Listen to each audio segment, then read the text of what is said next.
A Quilaban é uma empresa que desenvolve a sua atividade comercializando materiais, equipamentos e produtos para a área farmacêutica e hospitalar.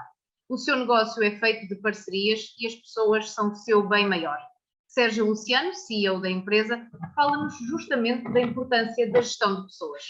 Obrigada, Dr. Sérgio, por estar connosco aqui um pouquinho à conversa e falar-nos deste tema que vem sendo cada vez mais importante para as pessoas, por um lado, e para as empresas, por outro.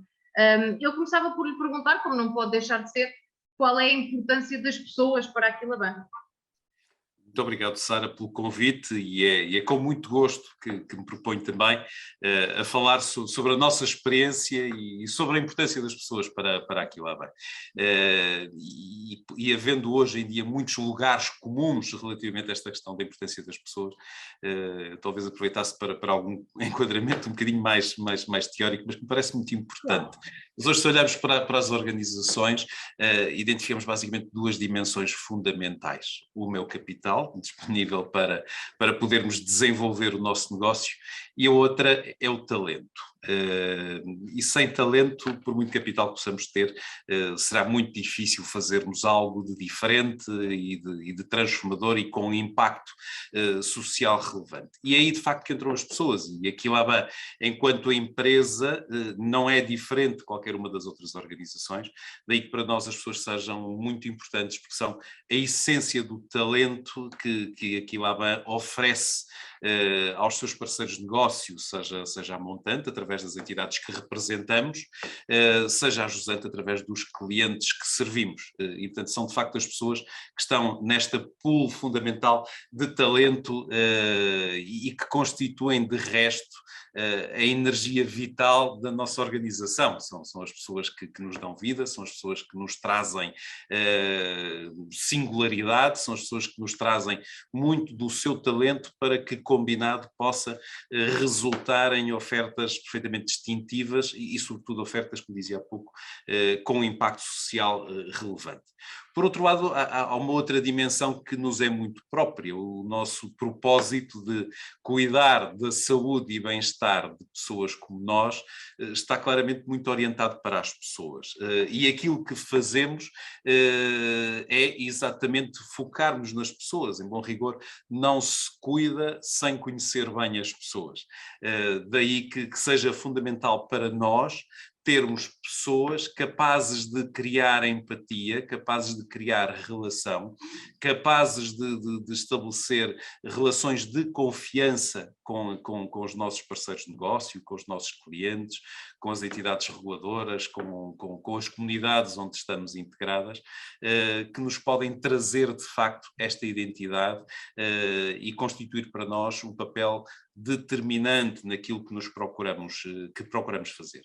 Por fim, há uma outra dimensão que eu diria que é essencial à luz da realidade que vivemos hoje. Nós vivemos num mundo de mudança aceleradíssima, em permanente transformação, onde uma observação que possamos fazer num determinado momento não necessariamente se manterá no momento seguinte.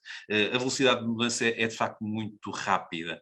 E isto obriga-nos essencialmente a criarmos no seio das organizações uma capacidade alargada de observação, a termos observadores inteligentes, capazes, autónomos, com poder de decisão, que possam a cada momento, em diferentes direções, apreciar o que se passa no mundo, apreciar o que se passa à nossa volta e dessa maneira criarem as soluções mais adequadas para que nós possamos servir melhor e para que, servindo melhor, possamos nós também persistir, possamos nós também continuar a desenvolver estas relações de confiança e de proximidade que estão no centro daquilo que é a nossa cultura de parceria, de simplicidade, de serviço. Portanto, em todas estas dimensões, as pessoas são efetivamente o centro da organização.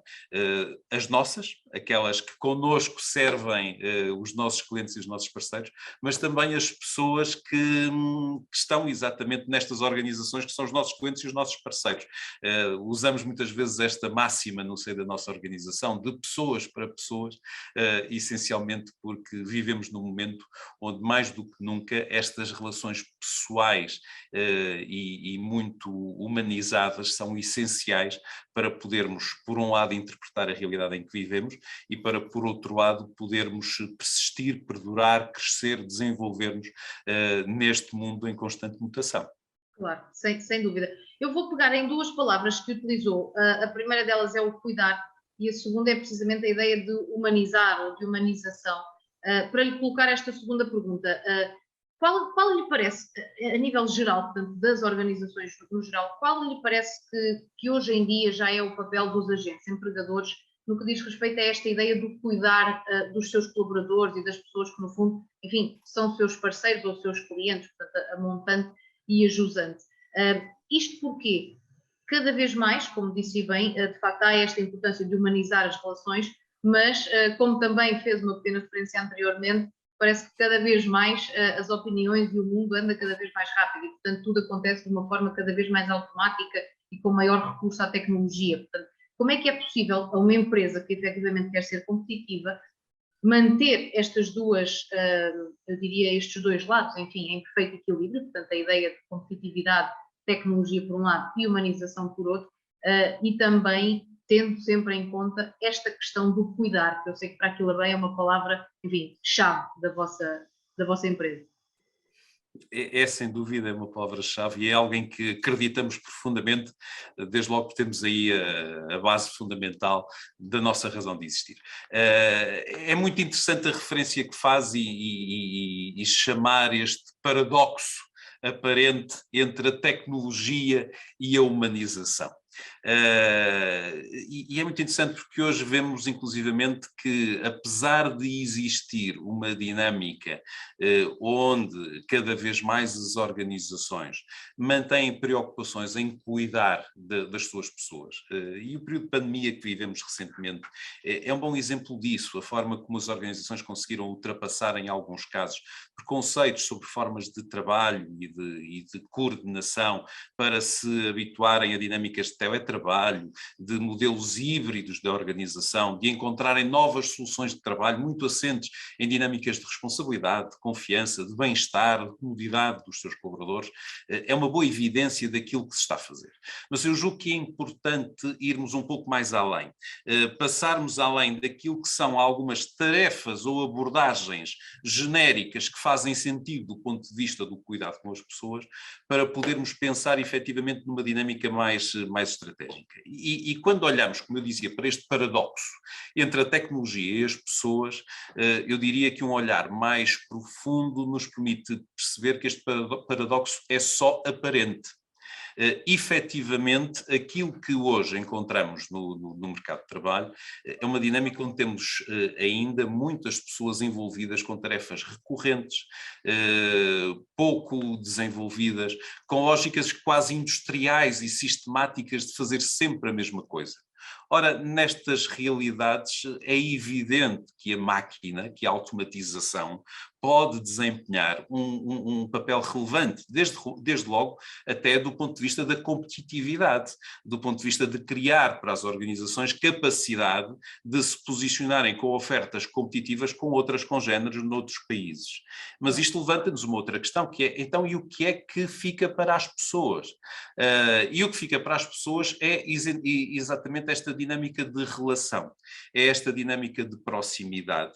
E é importante para as organizações que, para além de criarem boas condições para cuidar das suas pessoas, que se possam também reposicionar do ponto de vista estratégico. Isto é, automatizar o que possa ser automatizado, mas criar depois espaço para o desenvolvimento, criar espaço para a diversidade, apostar naquilo que é a capacidade das pessoas observarem, discernirem, de criarem empatia, de identificarem oportunidades, de poderem tomar decisões, de poderem integrar variabilidade até de formas em que as máquinas não o conseguem fazer, e de criarem relações de empatia, de proximidade, de forma que as máquinas não conseguem fazer, para serem elas próprias mais pessoas. Este é um tema de veras complexo. Esta transição será seguramente uma transição difícil, dolorosa, mas eu julgo que é muito importante que as organizações percebam como é que podemos hoje proteger a dignidade das pessoas, como é que podemos proteger a identidade, a unicidade, como eu dizia relativamente às organizações, também em relação às pessoas, esta singularidade que nos torna tão especiais, tão complexos, mas ao mesmo tempo tão capazes de fazer coisas diferentes. Hoje, por exemplo, ao nível da Quilabã, para além dos planos de automatização de um conjunto de tarefas recorrentes, temos efetivamente planos de desenvolvimento, por exemplo, do ponto de vista de dinâmicas de inteligência emocional, de gestão de relações, de criação de empatia, de aproximação aos nossos clientes e aos nossos fornecedores e de compreensão objetiva daquilo que são as suas realidades, deixando efetivamente para a tecnologia este espaço de sequência regular e sistemática e entregando às nossas pessoas aquilo que pode ser a criatividade que nos surge por via da relação. E é este o caminho que eu acho que está também reservado para as organizações. Obviamente que há muito para fazer. É importante, por exemplo, que possamos vencer alguns preconceitos que ainda hoje subsistem. Quando falamos de dinâmicas de saúde e segurança no trabalho, por exemplo, as organizações hoje estão, em muitos casos, ainda amarradas a esta lógica de fazer uma consulta uma vez por ano, de 2 em 2 anos. Mas porquê é que não pegamos nisto para compreender como é que se sentem as nossas pessoas? Quais são os seus problemas mais frequentes? Como é que podemos aumentar o seu bem-estar? Como é que a organização pode promover o bem-estar das suas pessoas e, ao mesmo tempo, promover a sua competitividade e a sua capacidade de envolver os seus colaboradores de uma forma positiva? Portanto, há um espaço tremendo. Eu acho que estamos a fazer um caminho muito positivo. Acho que, em termos sociais e em termos empresariais, esta temática está cada vez mais presente, mas entendo que devemos pensar de uma forma cada vez mais estratégica e, sobretudo, pôr em causa este paradoxo da pessoa ou da humanização versus a máquina. É um paradoxo, como eu dizia, parece-me apenas aparente. E as organizações e os líderes das organizações têm uma grande responsabilidade em o desafiar e em transformá-lo de facto em algo que pode criar muito valor e que pode criar, sobretudo, muito espaço para que as pessoas sejam mais pessoas, para que as pessoas sejam mais humanas.